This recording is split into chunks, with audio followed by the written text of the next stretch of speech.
MIDDLEKAUFF! Hey!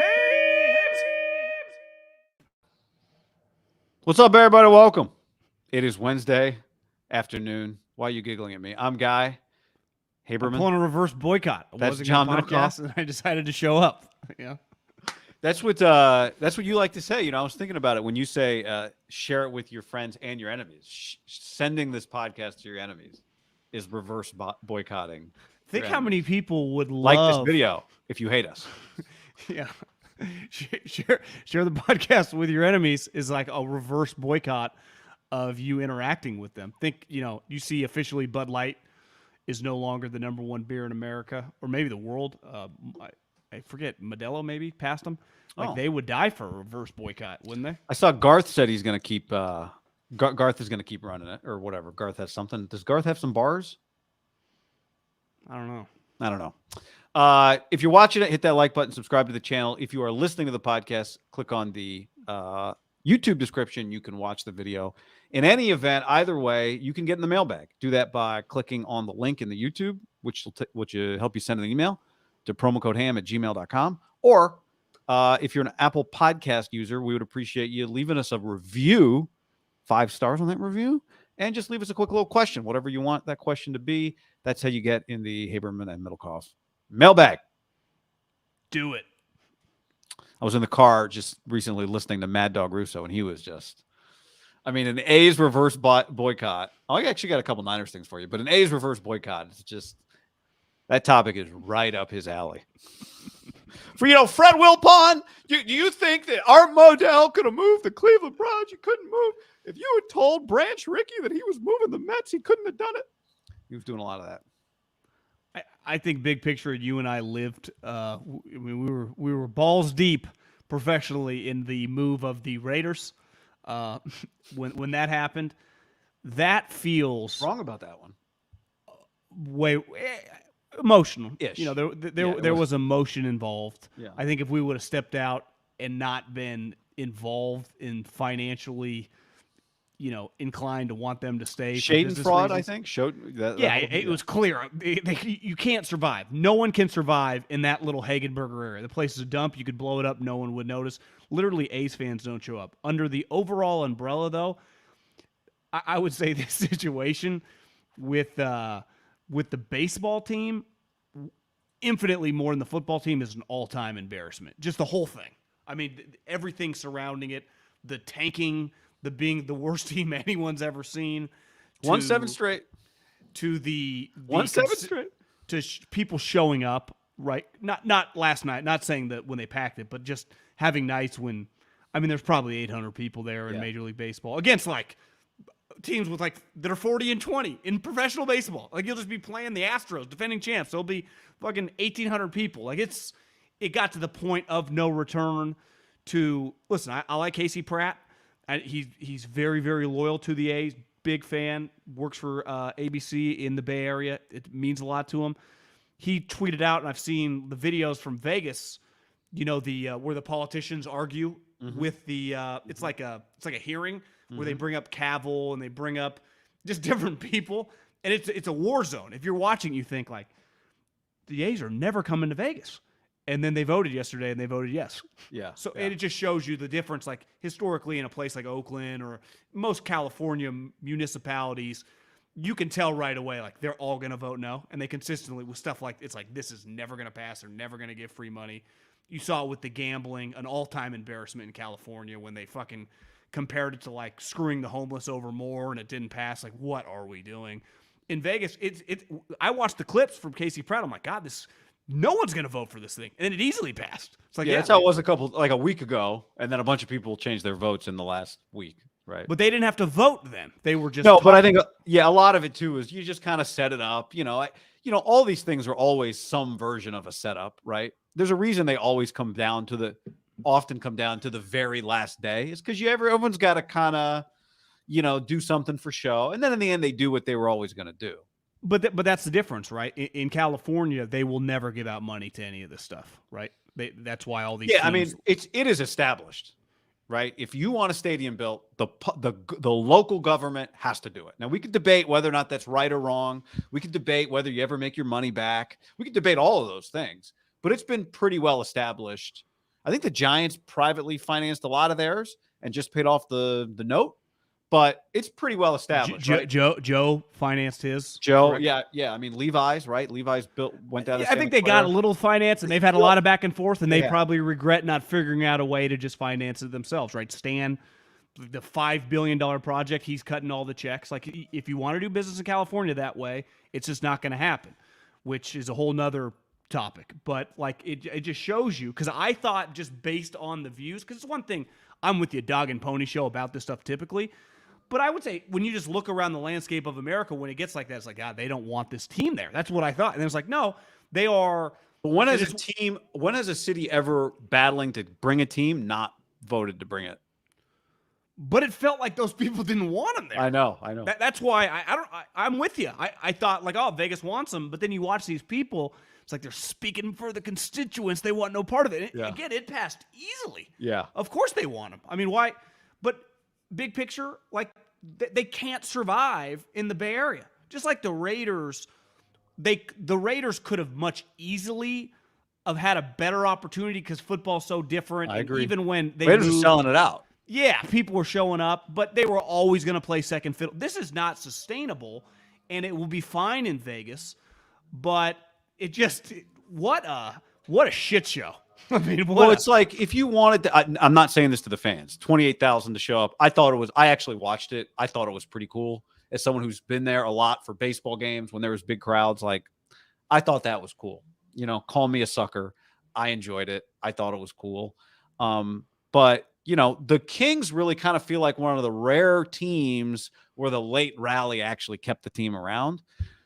I'm not saying this from a fan standpoint, but Kevin Johnson, the mayor, an NBA guy, went to bat for him. Yes. That's not happening here. No, so it's not about the fans showed up too late, because there's always this kind of chicken and the egg, and I've always said this on the West Coast, the fan support does not come before the team success. Like SEC football, you can be bad for 3 straight years and they'll be killing you until you're good. But even the SEC, even in Alabama, they don't show up for the Morgan State game the way they show up for the Auburn game. Nick's pissed. And why would you, right? It's why they're talking about playing 9. It's like these college teams play more league games because more people come to those games and you sell tickets to those games. So the team's got to be good before you're going to sell stadiums out. That makes sense why they put Texas and Oklahoma then on everyone's schedule, right? It's an easy business proposition for everyone. It is all. It's especially now. I think teams SC and UCLA too, right? Selling tickets. I said this a few weeks ago, and then I read something the other day that kind of counteracted it. Is like I said, I thought smaller stadiums kind of is people think it's kind of the future, but as these TV rights might actually kind of have peaked and might be coming down a little bit. You can making sure that when you get the Yankees in town, you sell 40,000 tickets or 30,000 tickets because you're not capped at 28 is actually a good way to make a lot of money when your team is good. It doesn't cost you any extra on a given day if you have 15,000. That actually some of those stadium sizes probably should be a little bigger. Like this point was like the A's actually need to consider building a bigger stadium in Vegas. You're saying why put a cap on yourself when the Yankees, Red Sox, Cubs, Giants, whoever. Well, the point was like if you're a medium market team, like you're just gonna make less money from your television revenue. It's just going to happen. Your TV deal is gonna be less than if you're a big market team. This is what makes the A's complicated. Is they're a big market team, but because they're the second team in their market. And historically, they have always been second fiddle to the Giants from a fan support standpoint. It has been kind of small market-ish, right? And the Vegas is obviously a mid-market, just from a population size. One thing I saw is they are projecting 8,000 out-of-town fans for every Vegas game. They're not going to get that, right? There's no chance they're getting that. Well, remember the Raiders did that too, and it's come to fruition that it works pretty easily for them. Football's different than baseball. I know, but remember, we thought football, and again, we were emotionally tied to this story. Too close to the sun, too close. I can admit it now, 8 years later, that was a big thing, remember? They are accounting for that 40,000 Denver Bronco fans and Chiefs fans and Charger fans, and they were right. No matter what, whether it's just Raider fans, whether it's random people, they have no problem. It's the highest selling secondary market. You're 100% right, though. The NFL has no parallels We're talking about what, 8 or 9 games versus 81, and none of them were played on Tuesday, except that one time the Raiders played on a Tuesday or a Wednesday. One, I think. They played was that a Wednesday or Tuesday? They played the Browns. It would have been Tuesday. Pretty sure OT victory, Raiders. Yeah. Yeah, I think you're right. Yeah. OT victory, yeah. Yeah. Anyway, what were you saying? Well, I'm with you. Like, you can remove cynicism or just like sarcasm to make fun of people and just be, that's pretty cool. Like, people that the team means, I know enough people, you know enough people that they like the team means a lot to them. You see A's hats when you walk around places. I think what's sad is that just how irrelevant the whole move is. Yeah. I don't mean the move. I just mean the move to 30,000 people. It completely doesn't matter. And we used to see things with the Raiders like this, and you've seen things in the past when Kroenke moved. Do you remember when the Rams were moving? It's kind of crazy to think about this, and I give him credit, and it shows you like St. Louis means more to him than just having to think twice. Like, is this going to worry about my job? As Joe Buck went nuts, like on Twitter, like talking shit about Stan. I don't remember that. Like, he just fucking blasted him because obviously he was basically just saying "F you" to St. Louis. You're right, and he's a Missourian. Now, it's aged pretty well, right? Stan, champion again. I mean, he's winning everything. You see, I had forgotten about Stan Kroenke owning the Nuggets. Not that I wouldn't have known that if you would ask, like, who owns the Nuggets, I would have said the Kroenke family. But then when he's just standing up there, I'm like, God, Stan's fucking on top of the world right now. And he just moved. And that was pretty ugly at the end. But none of it mattered. Why? Because Stan wanted to go, and clearly the league wanted a team, and he had Jerry in his back pocket by the end. But, like, if a team wants to move, especially when a situation like, technically you're right, it's a bigger market than Vegas, but it's not working, and it's not going to work, and they don't want it to work. They don't give a fuck. There's nothing you can do. They could pack that, honestly, the rest of the season 45, and it just doesn't matter.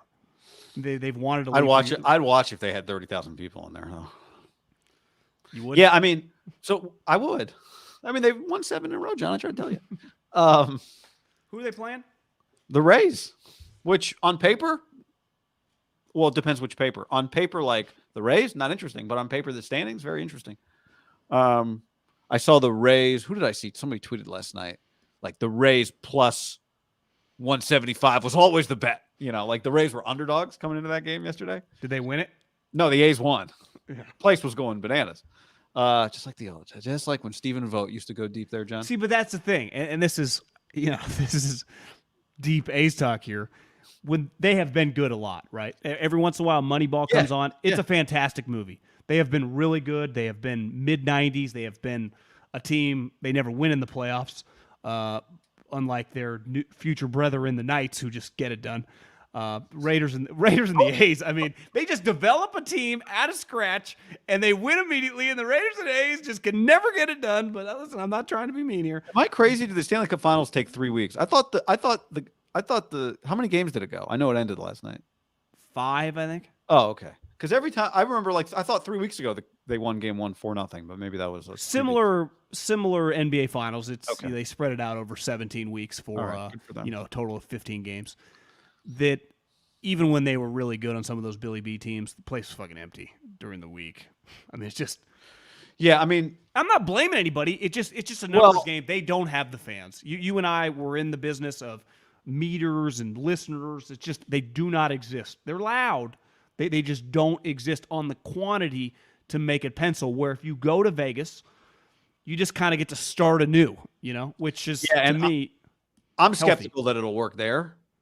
And you mentioned Casey earlier. Like Casey's been neck deep in this for a long time, so he could absolutely tell us stuff we don't know about what I'm about to say. For me, it's not fan related at all. I was thinking about it today. Like ultimately, whether you think you're getting a good deal or not, the cities that really want to, like the government that wants to keep a team, does whatever is necessary, even though that's not palatable to a lot of people. And the people that, like the economists would tell you shouldn't probably, long before you get to the finish line. Right. And this is the finish line. And here we are in the 11th hour. I mean, how long has this thing been going on? Right. He doesn't want to build at that site. He doesn't want to. He wants to build on the water. But why I don't would he? blame him. I'd rather build on the water. That place sucks. I'd rather build on the water too. But I don't think the water changes much, Guy. I really I think it does. I'm pretty adamant about that. I do think it would be better there. I'm not saying it's not an upgrade from the absolute shithole they play. What everyone else does, right? They put it in an area that you can try to actually build out. I have a hard time seeing that as. I think if you could build one on the water or take it to Vegas, Vegas has a much more chance for lucrative success, big picture. I'm not sure about that. I'm skeptical on Vegas. Why? What would make you skeptical when everything that's moved there works immediately? Just in terms of fan support. Baseball is different than 18,000 hockey seats or a football stadium, 9 days a year. But I don't need you to, I just think I think they'll win. I think people just immediately they would get people to just buy the quote unquote season tickets. Yeah. Not even if they're not showing up immediately, that they will not have here, even if they. Oh, absolutely. I agree. There's an immediate bump. I just don't know if long term is any different. Are they building an indoor or outdoor stadium there?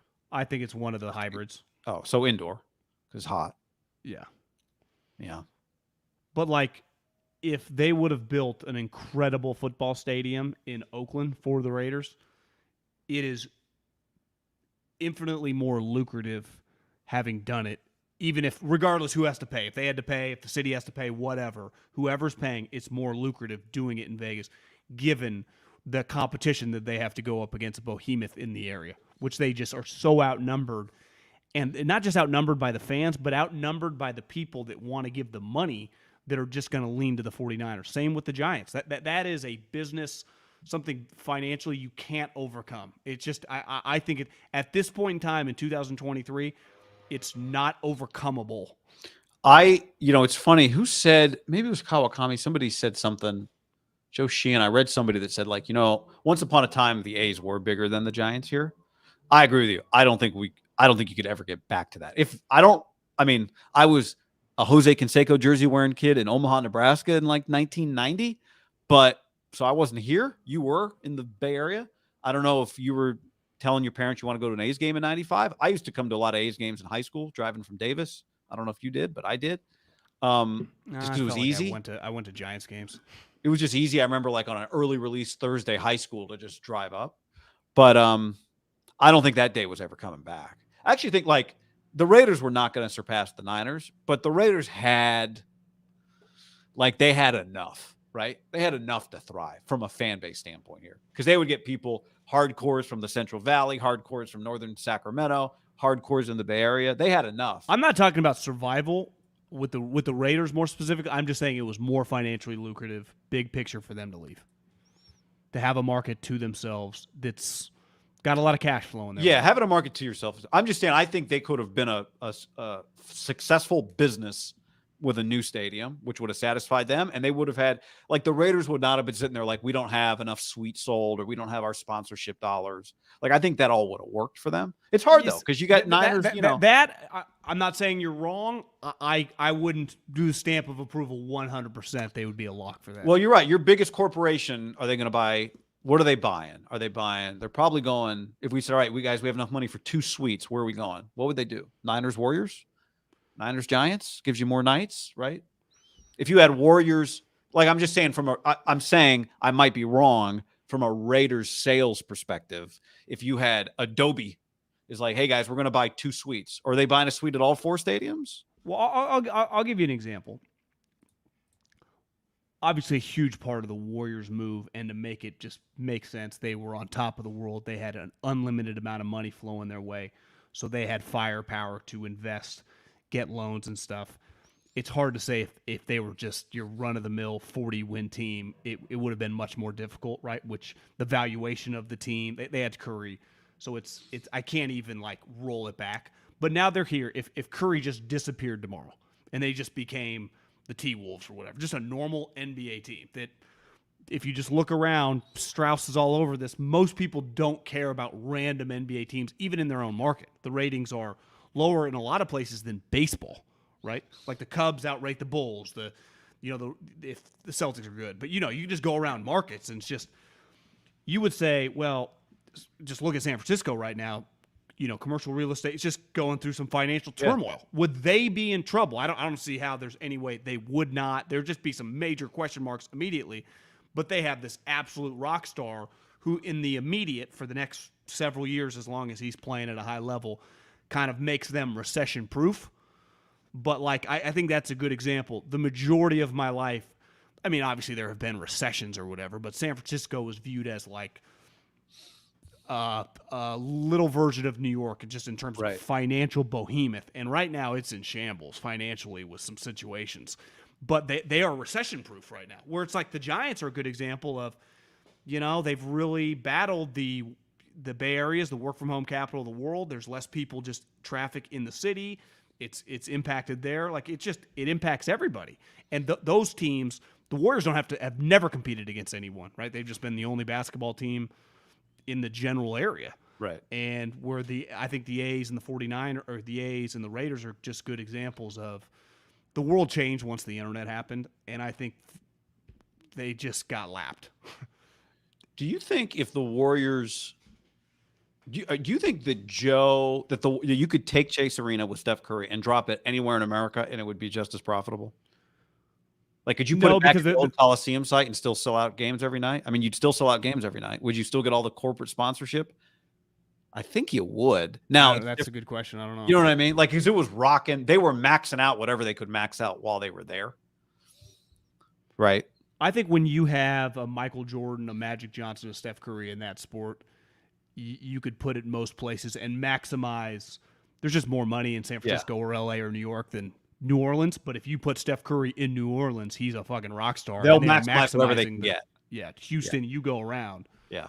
But that's where I do understand when you see him kind of on edge, we're going to win. One, I think he knows he has to make this all keep penciling.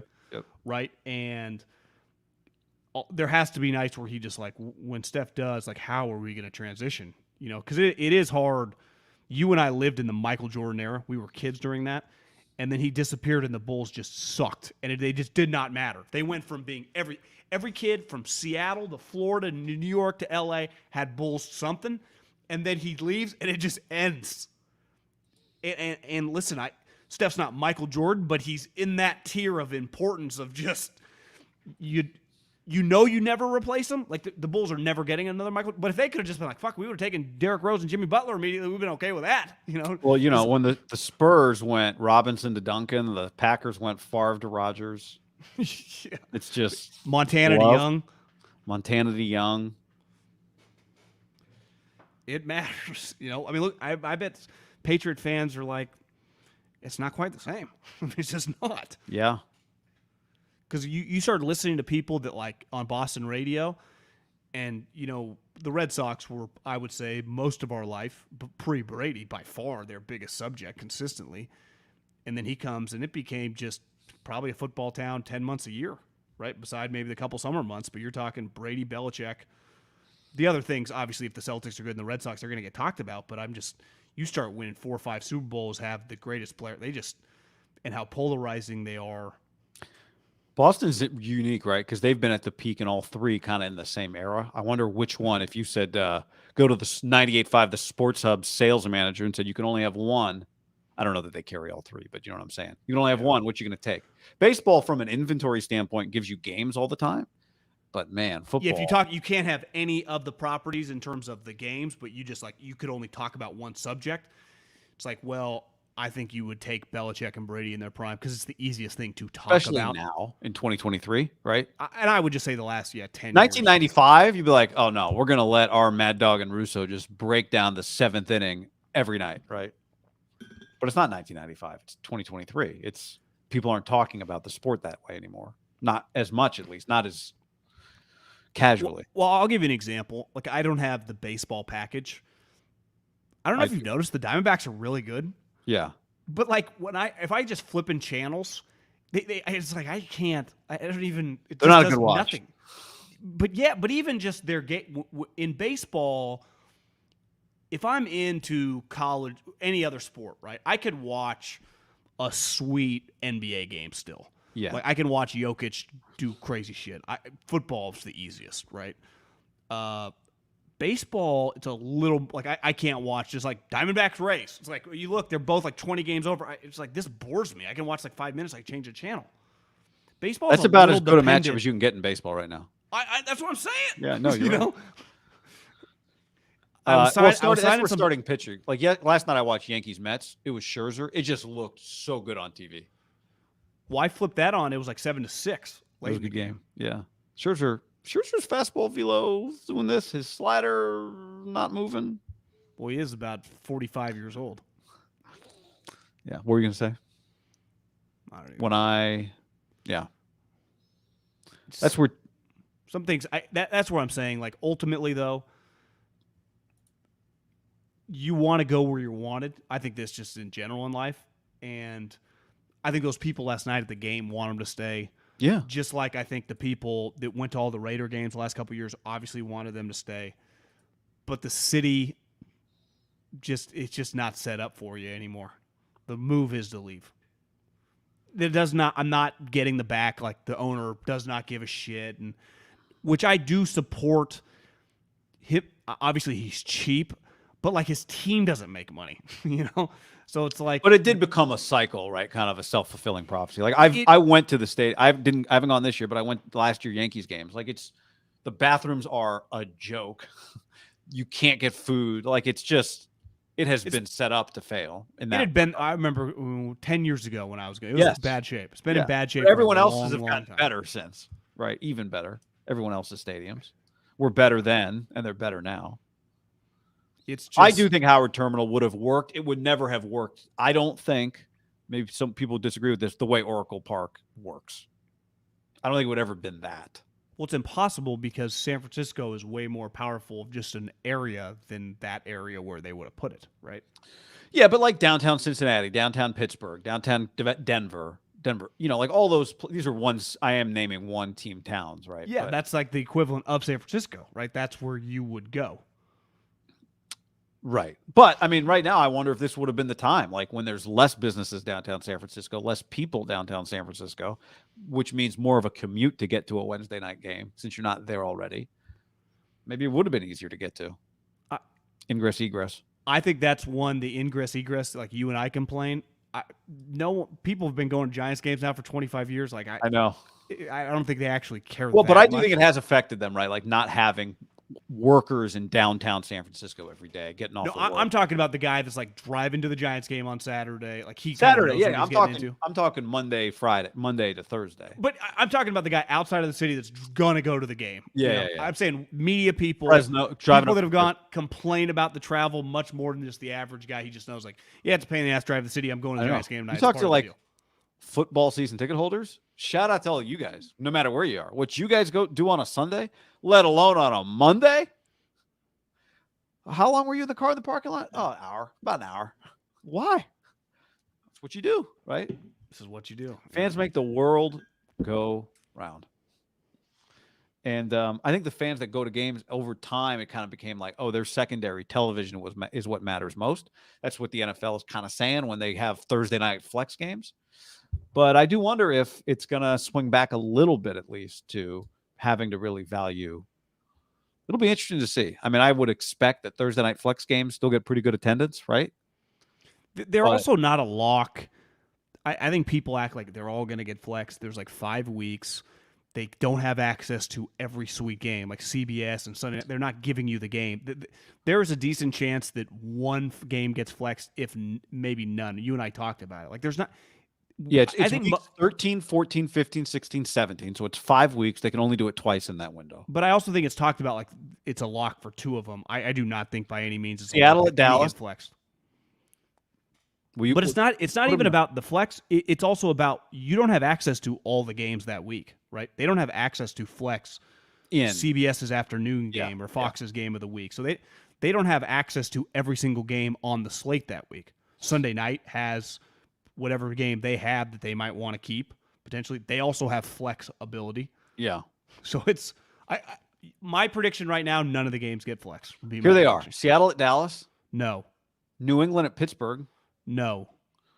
Raiders hosting the Chargers. Probably not, because I think it's probably not. New Orleans at the Rams. Potential, but you'd also have to look at the week and what it might just be 4 other games that they'd have access to. That week's really tough because that is Christmas week, the week leading up to Christmas. So you've got 2 Friday games already. You've got 3 Monday games. So they're really not going to have a lot of options, right? There's 5 games that they probably couldn't flex right there.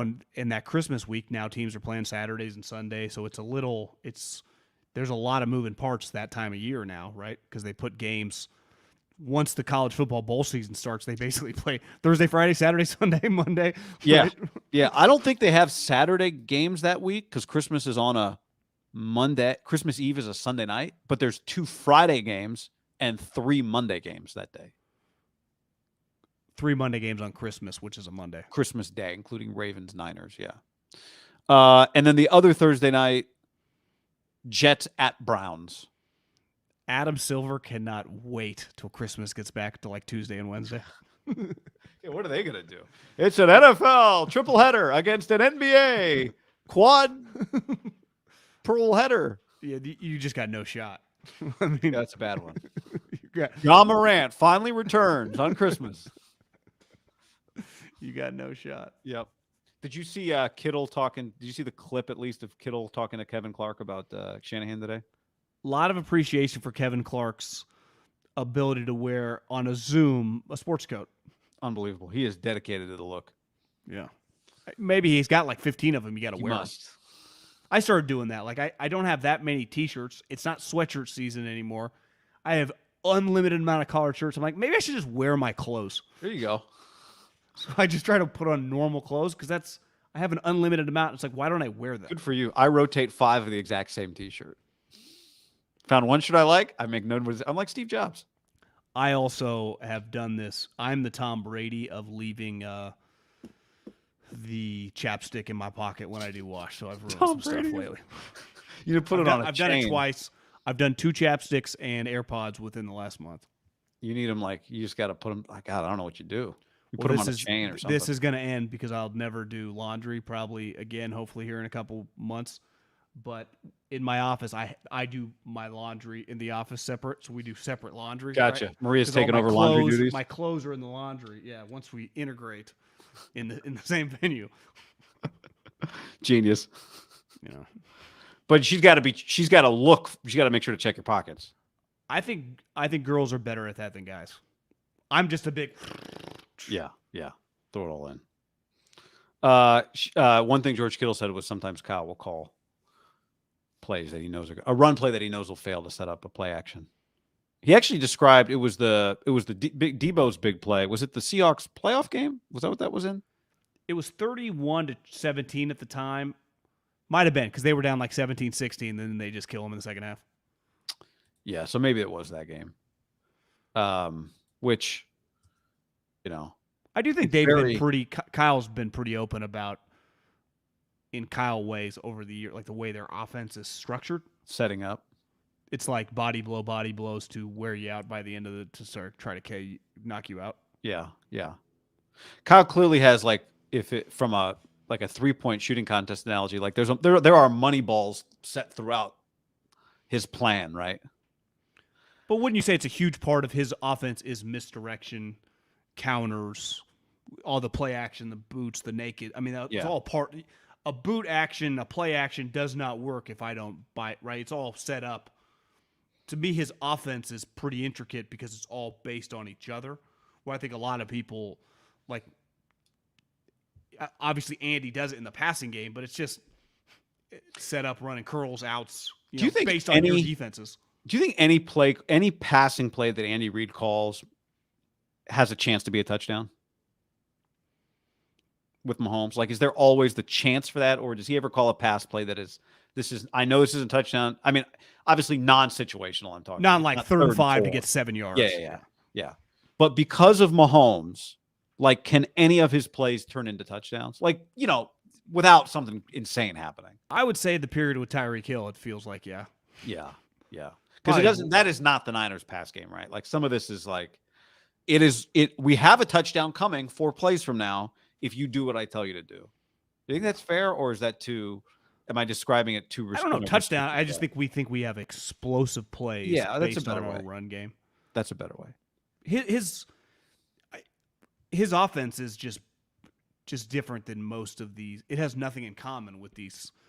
Historically, McCarthy and Rodgers spread it out. I think even Sean Payton with Drew Brees, just these spread kind of passing versions of the NFL offenses. Yeah. I think Brady for a long time, right? It felt like they became shotgun with Amendola, Edelman, Gronk. They would use wide receivers. That's just not the Shanahan's thing. Part of the Kyle Shanahan, and it works as long as it works. And he has curveballs off it, but I think he gets a lot of credit because of his offense, right? Well, I know, but what I'm getting at is like, how long did he spend setting up the Jimmy Garoppolo over the top throw to Emmanuel Sanders in the Super Bowl, right? Like, does Kyle have to put a greater emphasis on because of the way I'd say that that's probably an example right there. We're a little desperate to try to score. Yeah, but it worked perfect. I mean, that was a money ball in that offense, right? You just don't see a lot of those plays, and it hit, except it didn't, right? Yeah, I mean they're part like of the just play plays. Was like correct. I run a go route, my guy's just got to beat you. Yeah. Right? What I'm getting at is like, does Kyle? The big question with Shanahan always, it's like a circular thing. It's like, does he look for things in a quarterback that prevent him from getting the best possible quarterback because he prioritizes doing what he wants you to do? Does he overvalue his own ability to manipulate wins? I would say no, because he can win. Does he overvalue his ability to win a championship by manipulating everything that happens on the battlefield, so to speak? Right. And is like, as Kittle describes, like, this thing is a well-oiled machine, right? Everything has a purpose. Sometimes the great quarterbacks can work outside of the purpose to make plays that just aren't going to be there unless they're the ones with the football in their hands.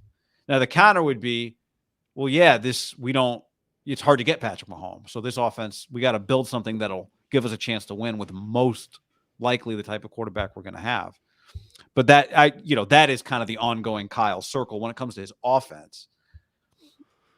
Whereas, like, would Andy Reid give Trey Lance more of a shot than Kyle? Well, he would, because his offense is much more based on passing. Like, if you run a run-heavy offense, which Kyle Shanahan, the Shanahan family tree does, they are going to lean run. They're going to lean, ideally, be closer to 50-50, if not potentially more. I mean, they openly talk about how much they want to run the ball, which is kind of counter to everything that's going on in today's NFL, right? It's a very Pete Carroll just had Geno Smith throw 30 touchdowns. Well, of course he does. He's got DK Metcalf, Tyler Lockett. Now he has Jackson Smith and Jigba.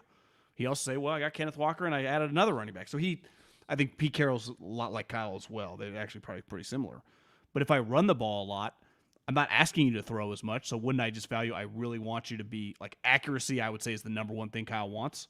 Matt Schaub, Matt Ryan, I think Jimmy when he was playing well, Brock Purdy last year.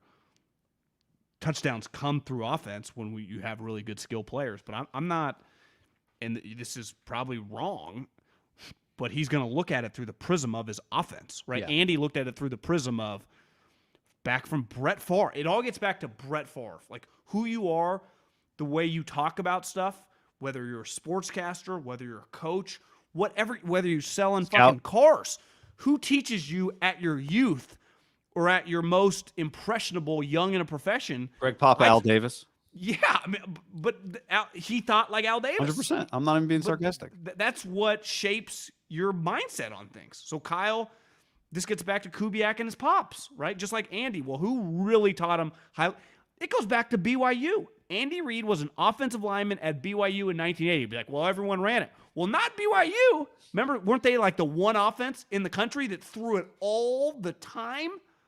So Andy might tell you, everyone thinks I learned from Favre slinging around. I was thinking that from Lavelle Edwards, Jim McMahon, and Steve Young in 1981, 1982. I kept telling Kyle Whittingham, throw the ball. One of Whittingham's sons is on Andy's staff.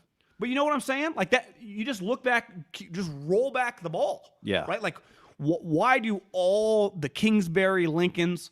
Of course, Mike Leach all taught them all. Where'd Mike Leach learn? How mummy. Why was Pat Hill an old school run heavy guy? Well, he learned from Sweeney to Belichick, like old school football. Your philosophies are just predicated on who teaches you. Now, like at the core, like you can tell Sean McVay, wide receiver at heart, right? Likes throwing the ball more than Kyle. Shanahan's a wide receiver at heart. But no, he's really more like a D tackle or off. Oh, he's a wide receiver in practice, but a D tackle at heart. Yeah. He was in the wrong body. Andy deep down views himself as like Tyreek Hill. Andy's punt, pass, and kick guy. Yeah. Right? Like individual star on an individual stage.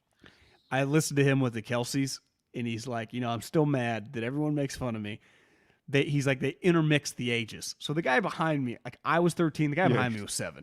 That's... But I just think, like, I'm going to be fascinated. You know who we're going to learn a lot about this year? LaFleur. Right? Is without Rodgers and this young, do they try to be like the leading rushing team in the NFL? Because if I told you that Kyle was with the Packers, and we don't know if Love's any good, but you know exactly what they would look like. It would be run heavy, some dumps to the tight end, the occasional shots to his young receivers, but it's not. He wouldn't look to get Romeo Dobbs and Christian Watson. They wouldn't be like 90 catch guys. He wouldn't. That is what I expect. What do you expect? I expect him to run the ball. But if deep down you're wired, no, I know, like Andy, you can't help who you are is who you are as a player. I get it. I'm saying my guess is he adjusted to Aaron and will now go back, and now will do what he always wanted to do. That's my guess. Do you have a guess on him? Don't judge the eyebrows. It also depends how, like, if the quarterback can sling it, you got a couple of wide receivers. He went 6-9. He looked good that game he came in last year. John, I'm in on Jordan Love. I'm betting on Jordan Love. But it goes back to like the Trey Lance, Brock Purdy, which is, hey man, I don't need your ad lib on this play. This play is just, that's the funny thing. Like when we talk about Trey's, we go back to like the draft and his athleticism, and the reality is now looking at it, although we don't really have a clear picture because Trey barely got to play, maybe it was never going to be that. Maybe it was never really going to be, the ad lib is the play breaks down. Now go ahead and figure something out. But if the play says throw it shallow here, don't worry, your deep shot is coming 2 plays from now, and that's when you're going to be able to cut it loose. Well, I saw someone in the comments say about play action from the shotgun. I think a lot of it is now, it's like when the Senior Bowl happens and everyone's around and people, the coaches go, raise your hand if you've ever been under center. And most quarterbacks nowadays don't raise their hand. And it's why Peyton Manning loves shotgun, right? I think Aaron Rodgers feels very comfortable in shotgun. Your greatest attribute is your arm passing. You can see things better. Kyle's offense is very, very predicated on being under the center. Right? I mean, that's just a huge part of just because everything, whether it's the play action or actual runs, is just under center runs. Like they are not doing gun runs. I mean, it feels like, I wonder how many gun runs they've done in 5 years. It doesn't feel that. It feels like of their run plays, a couple %. Not counting like Trey Lance zone read stuff. No. Yeah. I'm talking like Jimmy and the gun. You'd have to probably siphon Trey because it'd be hard to truly know. Jimmy Garoppolo, Brock Purdy, I'd even go Mullins, Beathard, shotgun runs. That's just not their offense, right? Because the zone scheme, now you can run zone running schemes out of shotgun, but it gets back to what Matt Ryan talked about dealing with. His whole thing is you throw off the defense when they see your back because they expect you to get it, just the unknown. I'll say this, like for Kyle, just in general, the offense, it fucking works, right? I mean, we got enough evidence that it really works. Yeah. And the players believe in it. Why wouldn't the players believe in it because they know it works, and he's clearly proven to be a pretty good personnel scout of getting the skill guys that he wants, right? Right. Listen, everyone hits a home run randomly on like a Deebo Samuel, but he's the Ayuks, the Kittles, the Juszczyks, the running backs, like it. He knows exactly. Like Deebo leaves, like I'm pretty confident he's going to find another good receiver, right? Maybe or not slash, unique like Debo, yeah. but Yeah. he knows what they're looking for. Right. I mean, remember he tried to get. You remember Jalen Hurd? That's what he was thinking, right? Yeah. I'm not sure I can find gun runs right now, but Feels low. yeah, I'm with you. It does feel. I bet low. if you looked at like the last 10 years of Peyton Manning's career, the overwhelming majority of runs, maybe not 10, but 5, definitely is Denver time. Like everything was in shotgun. Yeah.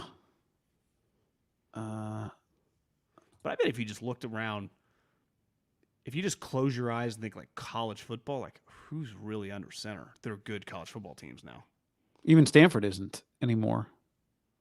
They used to be. Like is SC used Brian to be. Kelly old school? Is LSU going to be spread? I would imagine spread E. They probably Saban's shotgun.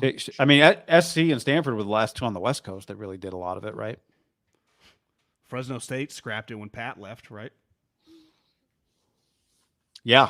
They went. Boise was ahead of the curve. What would you consider Washington? Shotgun heavy?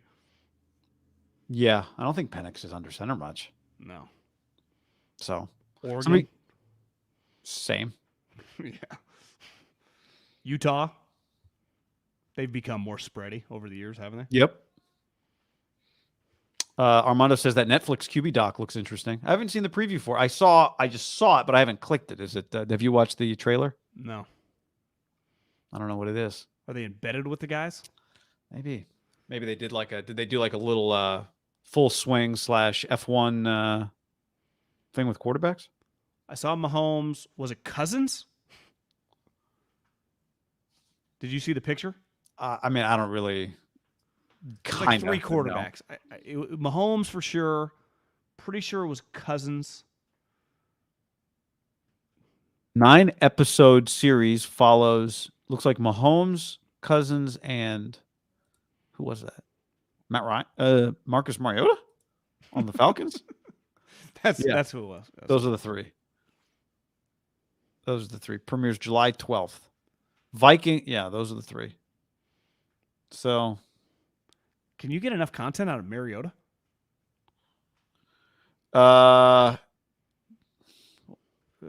be a lot of Mahomes, I think, which is fine. But even like, how much can you really?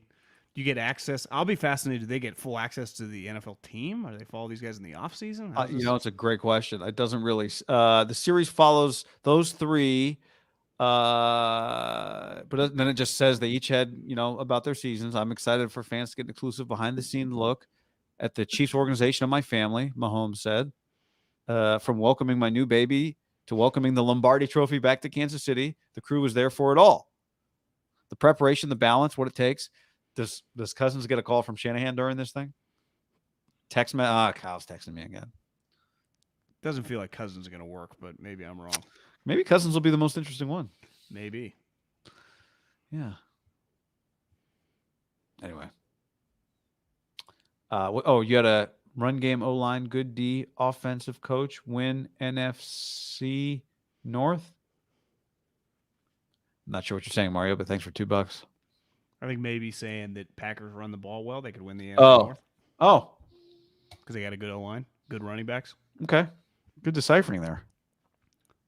I'd say if the Packers were to win the division, it'd be one of the biggest stories in the league. Like, that'd be well. Then to me, then like LaFleur, there's how you got a Coach of the Year award, right? Does he get it? 10 wins. Jordan Love's good. They win the division. Yeah, I think he does. I mean, we'd have to know a little bit. Who does somebody win 15 games, but win the division 10-7? But that'd be pretty. Yeah, Kyle look around like Kyle Sirianni and McCarthy, can they get it with 13 wins? I wonder if LaFleur, what's the gap if he wins the division, if he gets 10 or 11 with Love, and Love just more than capable? 13. I mean, Daboll won it with 9 this year, so 13 does not beat a LaFleur 10. I agree. 13 from him. I'm sorry, 10 from him beats Saleh doesn't win it with 13 wins, right? Well, would Joe Douglas be GM of the year if he makes the playoffs, but also the Packers make the playoffs? Wouldn't Gutekunst get more credit? It's if you traded for Aaron Rodgers, is that much? And drafted Jordan Love. Yeah. Like, does Gutekunst get more credit? If they're both good, Gutekunst get more credit or Joe Douglas get more credit? Because I think most people would be like, yeah, if they traded for Aaron Rodgers, he wanted to go there. Of course, I would have done that. Yes, I think it's I just don't think you're going to get that much credit for that. Right? Tommy says Shanahan coach of the year with 12 Sam Darnold wins, though. You would get credit for that. I think the Jets, the only guy who has a lot to gain. I think Aaron Rodgers has a lot to gain. Like, damn, he just took the Salah Jets. has a lot to gain. But does he really, though? Yeah, because I think if it doesn't go well, does he lose his job? Is he back? Is he Kyle's DC?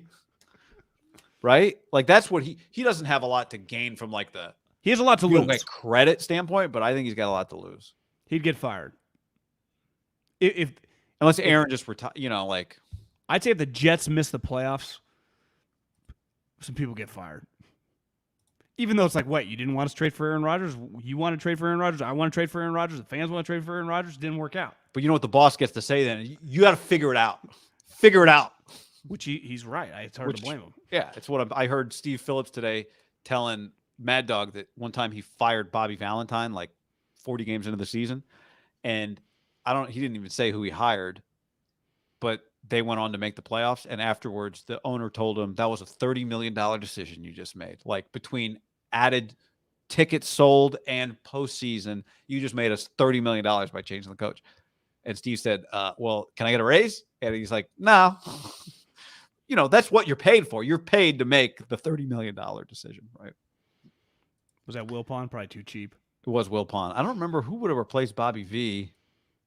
Piazza? Benny Agbayani? Oh, the old Mets. All right, well, keep an eye out for Devontae. Devontae Adams is was he? Did you say he was at the Knights game last night?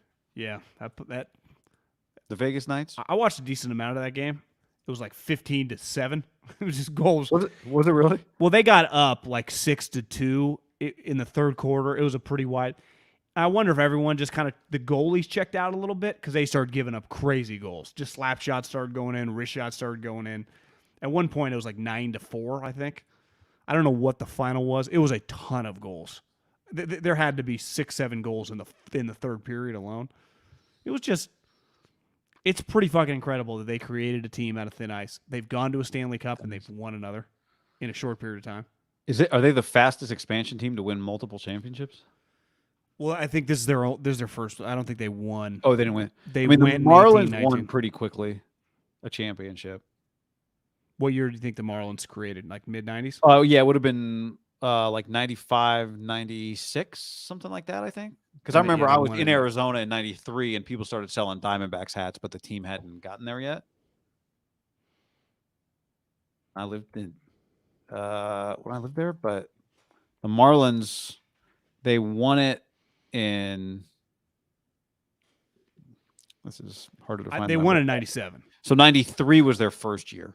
So 4 years. So the Vegas Knights won it quicker, right? One thing I love, and I see this on Twitter, is like, just bandwagon fans.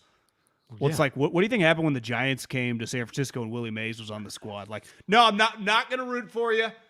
Principal, I only have the radio. Can't watch anything on television because we got one chance. Just nope, refuse to get on board with this. That's right. Cepeda and Willie Mays guy. Like, yeah. Welcome. Of course if you're just you and me.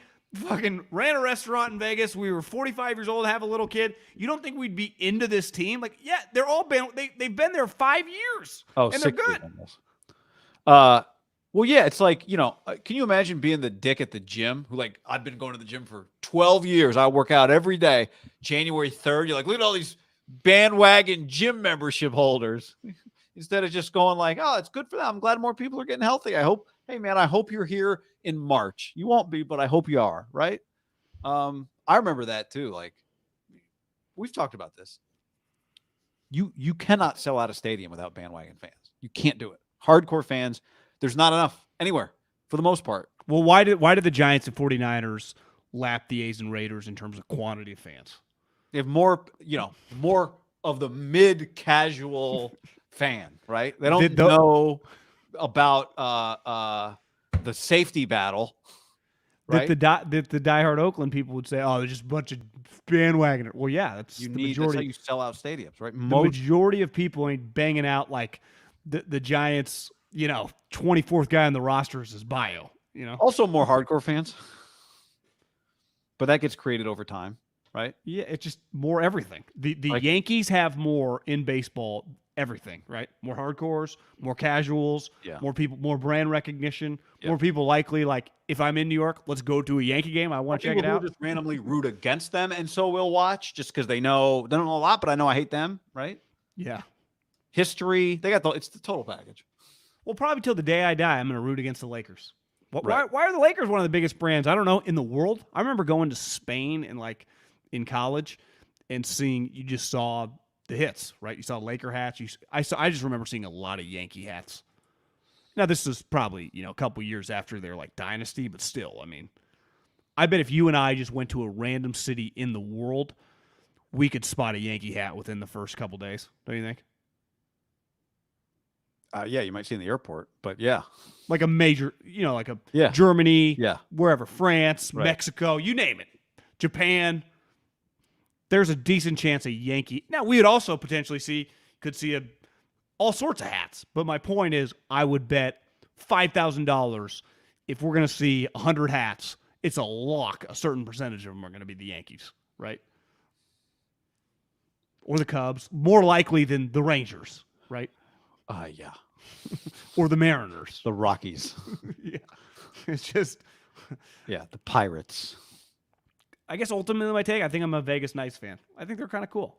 I just think the whole thing, it's just. You I like think it seeing a works. team in Vegas succeed because it holds Mark Davis accountable. This is know, all.